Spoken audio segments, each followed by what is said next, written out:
I'm Martin Booker, and in this special edition of In My Own Words, we're going to talk about college and money with Lee Baker, certified financial planner, who's going to tell us about some of the vehicles that you can use for the financial planning process with college with your children, and a lot more from Lee Baker as well, right after this.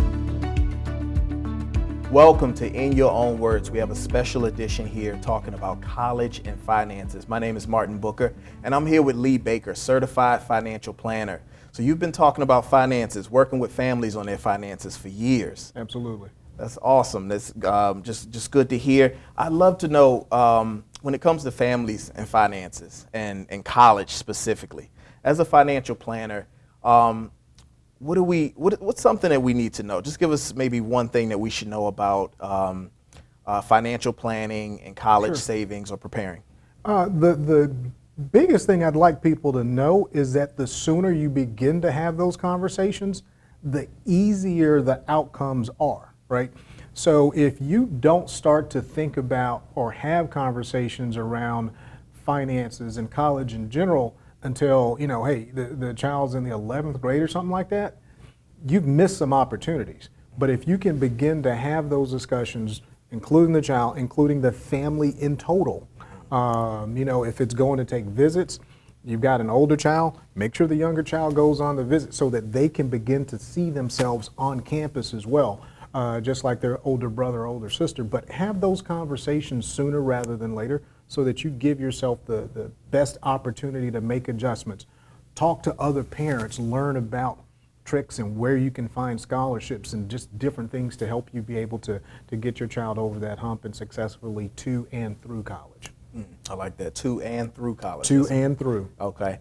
And so when we think from a parent side, parent's perspective, what are some of the tools, some of the vehicles that we can use to start saving and start preparing for our child's college experience? Yeah, so some of the vehicles, it can be as simple, quite frankly, as a savings account, right?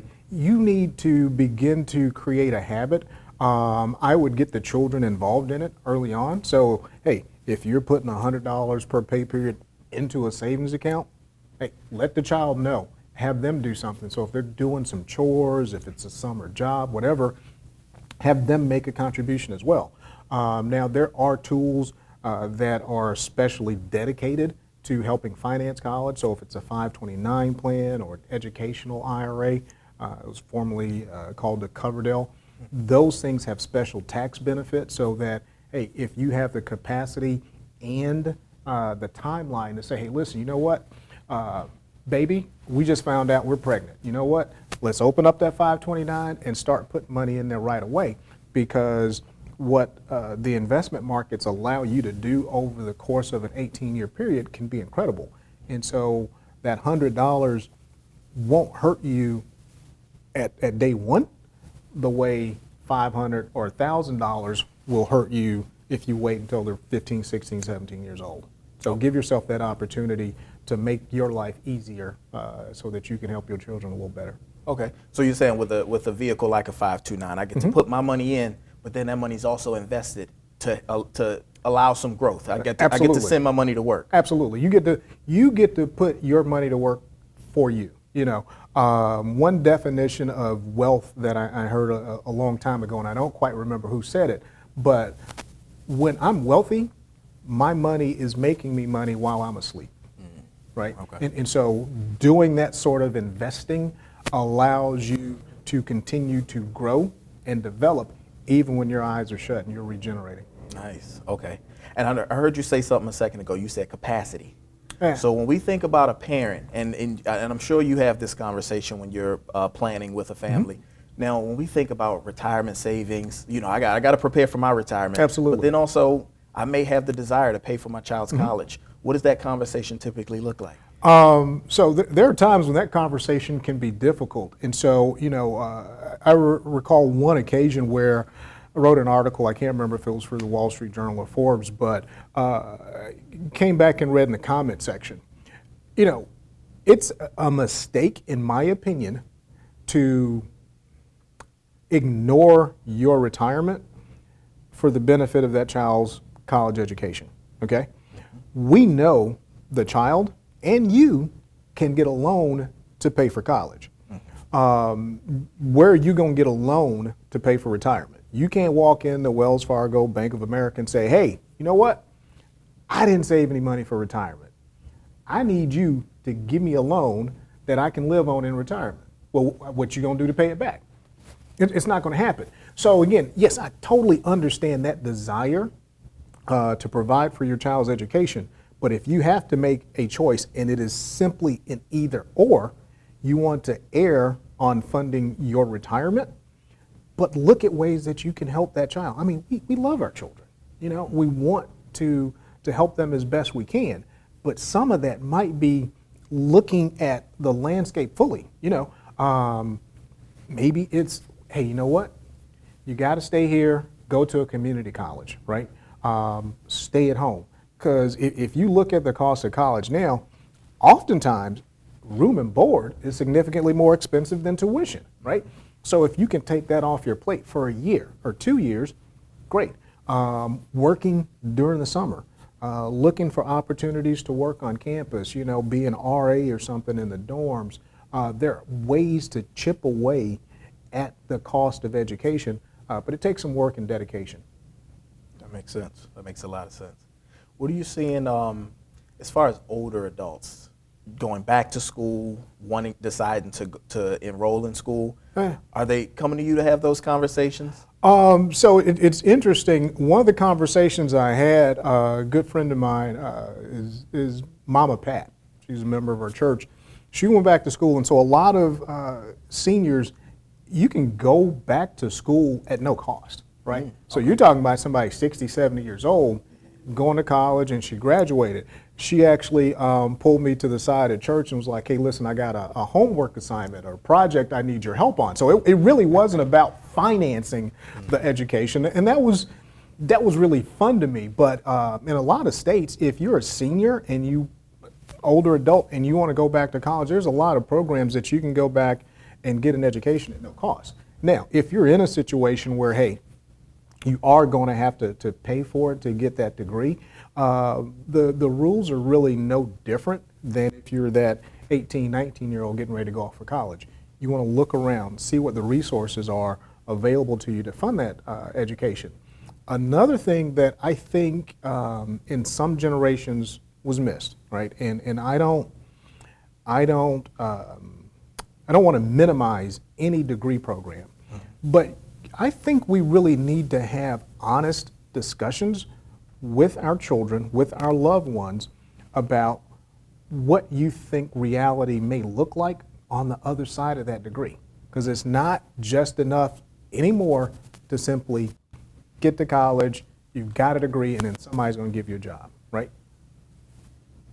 What are you expecting to get? What's realistic on the other side of that degree? So, look, I don't want any hate mail. You know, I might not read it. But if your child says, I want to go to college and get a degree in romantic languages, you need to have a discussion that says, okay, what does one do when they have a degree in romantic languages, right? I mean, you got to pay bills. You got to leave my house at some point.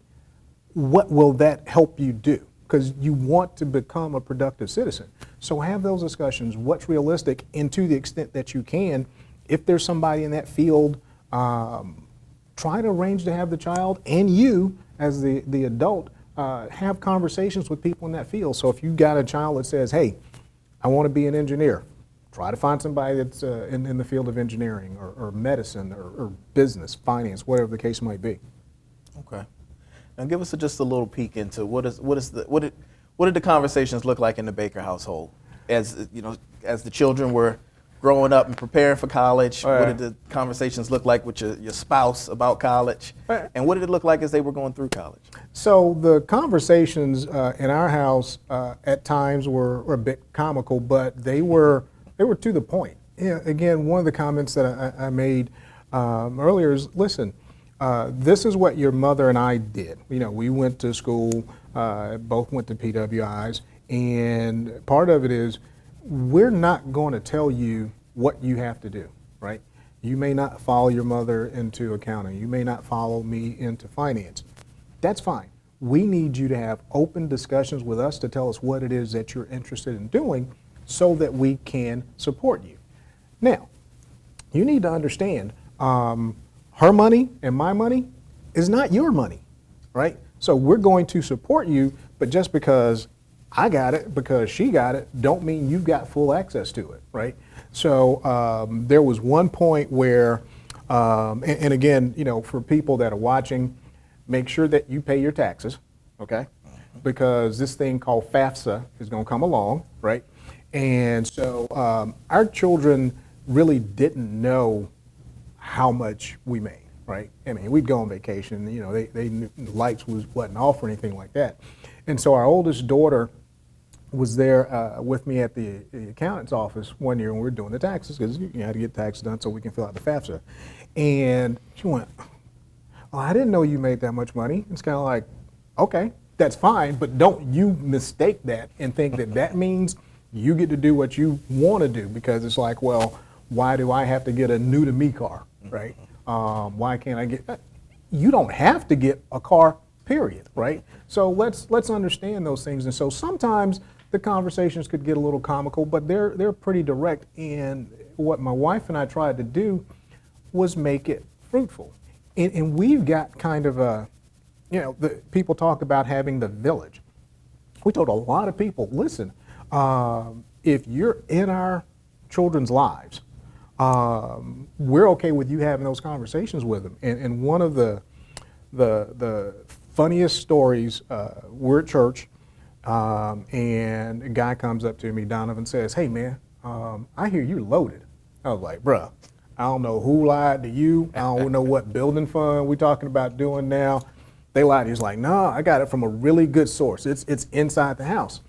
And I was like, "What are you talking about?" He's like, "Well, I was just talking to Janae, and she said she wanted to go to Cal Berkeley." I was like, "Okay."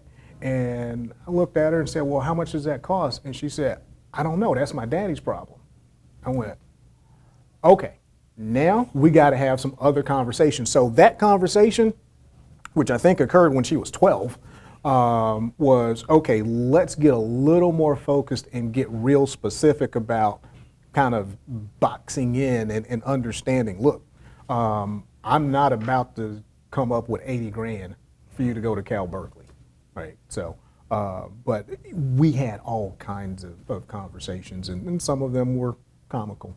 So. Nice. You shared a lot of great information. I mean, make sure we pay our taxes. We need it for FAFSA, right? Yep. Our older adults, in a lot of cases, can go to college for free. Absolutely. Have that conversation about what they're studying. We got to make sure that on the other side of college that they can be successful and have a degree or some opportunities that are going to make sense. Final piece of advice from a certified financial planner, from the conversations you've had. All right, so in your professional opinion, what's something that you would tell a parent, family, a child about college and money? What I would suggest is that get people to think about the image, if you will, of taking a flight, right? So if you're going to fly here from Atlanta to DC, when you get in that plane and the plane begins to take off and you can kind of feel it under the seat, and then it gets in the air and it keeps climbing, think of that as the beginning of that child's journey as they climb. And so you're on the ground and you're in preschool and kindergarten and so on, and then you keep climbing, get them to keep climbing. But as we get to DC, it's not like the plane just drops in and there's a harsh landing.